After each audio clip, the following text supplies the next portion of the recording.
ઉપલેટા તાલુકા સહકારી ખરીદ વેચાણ સંઘની 58મી સાધારણ સભામાં જિલ્લા બેંકના ચેરમેન જયેશભાઈ રાદડિયાની પ્રેરક ઉપસ્થિતિ.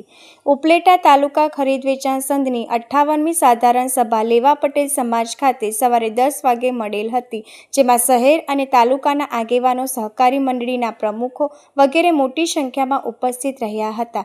કાર્યક્રમની શરૂઆતમાં ઉપસ્થિત મહેમાનોનું પોલાદથી સ્વાગત કરવામાં આવ્યું હતું. આ પ્રસંગે સંઘના પ્રમુખ ગોપાલભાઈ સખ્યાએ વાર્ષિક અહેવાલ રજૂ કરી મહેમાનોનું સ્વાગત કરેલું હતું. આ પ્રસંગે જિલ્લા બેંકના ચેરમેન અને ધારાસભ્ય જયેશભાઈ રાંદડિયાએ પ્રેરક ઉપસ્થિતિ સાથે જરૂરી માર્ગદર્શન આપેલા હતા. તેમજ આ પ્રસંગે નરસિંહભાઈ મુંગલપરા, રવિભાઈ માકડિયા, વર્ષાબેન ગજેરા, હરિલાલ ઠુમ્મર, છગનભાઈ સોજિત્રાએ પણ પ્રાસંગિક પ્રવચનો કર્યા હતા.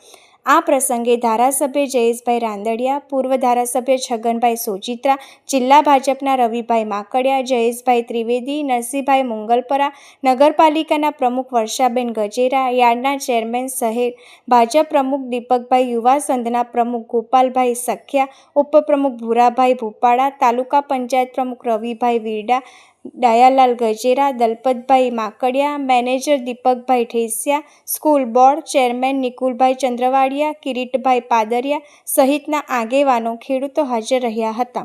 કાર્યક્રમનું સફળ સંચાલન આરડીસી બેંકના ઝોનલ મેનેજર ભાવેશભાઈ પાદરિયાએ કરેલું હતું, જ્યારે કાર્યક્રમને સફળ બનાવવા માટે તાલુકા સંઘના કર્મચારીઓએ ભારે જહેમત ઉઠાવી હતી. હું હરિભાઈ ઠુમર આજરોજ ઉપલેટા લેવા પટેલ સમાજ ખાતે ઉપલેટા તાલુકા ખરીદ વેચાણ સંઘની સાધારણ સભા મળી હતી. ઉપલેટા તાલુકાના સહકારી પ્રવૃત્તિ સાથે જોડાયેલા તમામ મંડળીઓના પ્રમુખશ્રી, મંત્રીશ્રી અને કમિટીના સભ્યોશ્રી સહિત બહોળી સંખ્યામાં આજે ઉપસ્થિત રહ્યા હતા.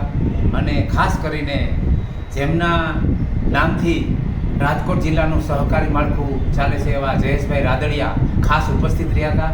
અને ખેડૂતોના છેવાડાના માણસ સુધી આ સહકારી પ્રવૃત્તિનો લાભ મળે એવા શુભ સંદેશો આપ્યો હતો.